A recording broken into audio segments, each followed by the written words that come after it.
Alright, go.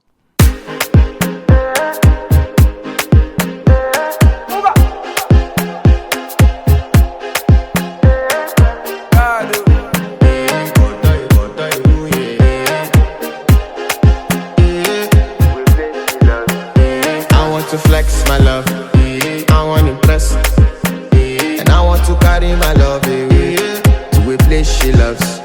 I'm a man, I want to impress, and I want to carry my